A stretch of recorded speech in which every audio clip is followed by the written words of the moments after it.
प्रेम से बोले साचे दरबार की जय हो। शिव गुरु महाराज की जय हो।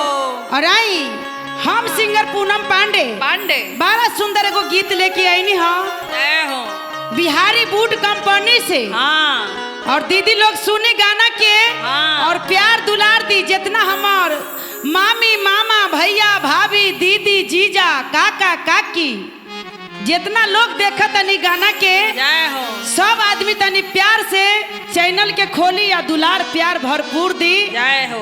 काहे कि बहुत मेहनत लागत है दीदी लोग गाना तैयार करे में। और कहे कि बा कैसे हो।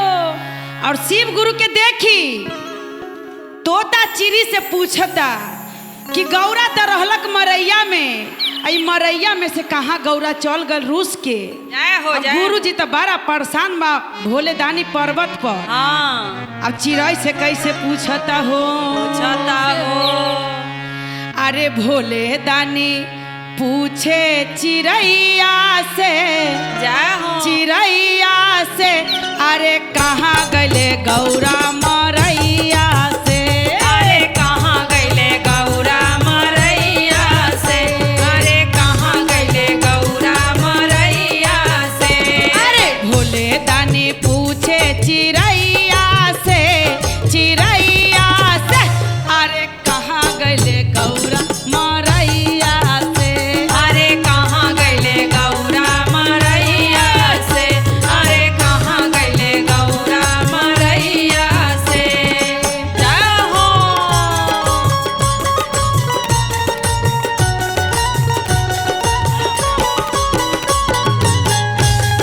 क्या बात है।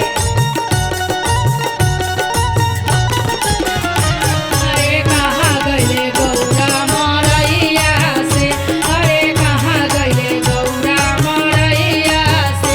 कि केकरा केकरा से भोला दानी पूछता।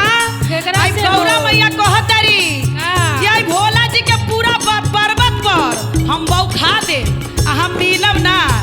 काहे कि भांग के नाशा में भोला जी मतवाला रहता। आई तो भोला जी के खोजाते खोजाते परेशान कर दे हम। अच्छा। और कैसे कहे की कविता कैसे। अरे ब्रह्मा से पूछे हो विष्णु से पूछे। ब्रह्मा से पूछे हो विष्णु से पूछे।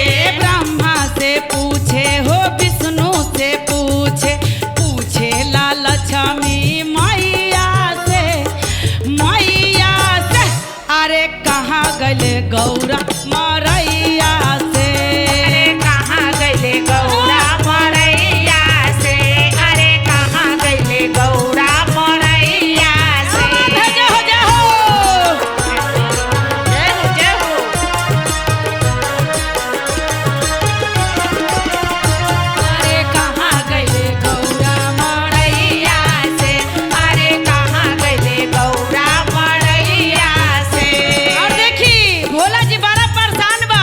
बड़ा और गौरा जी मरैये में छुपल बानी। अच्छा। लेकिन कहता जी आई हम ना मिलम। ना मिलम। भोला जी के आई ढेर परेशान करे लुका छुपी तब करे। जाके हम मिलम। और भोला जी देखी कहाँ कहाँ पता लगावा तो गौरा जी के चक्कर में कहा पागल भइल बा। और कैसे कहे कि राजू बाबा कैसे? अरे रामा से पूछे हो लक्ष्मण से पूछे। रामा से पूछे हो लक्ष्मण से पूछे। रामा से पूछे हो लक्ष्मण से पूछे। पूछे ला सीता मैया से।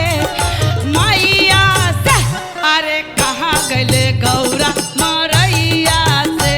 अरे कहाँ गईले गौरा मरैया से।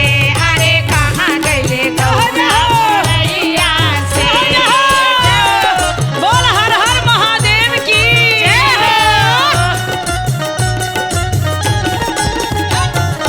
कहाँ गईले गौरा मरैया से। अरे कहाँ गईले गौरा मरैया से।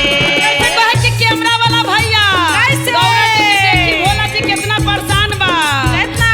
नीलम दीदी से पूछे साहेब भैया से पूछे। भैया से पूछे। भैया से पूछे। नीलम दीदी से पूछे साहेब भैया से पूछे। पूछे ला शिष्या बहिनिया से। बहिनिया से अरे कहाँ गले गौरा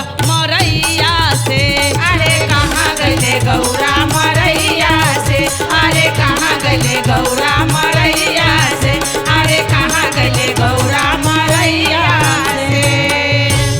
प्रेम से बोले साचे दरबार की जय हो।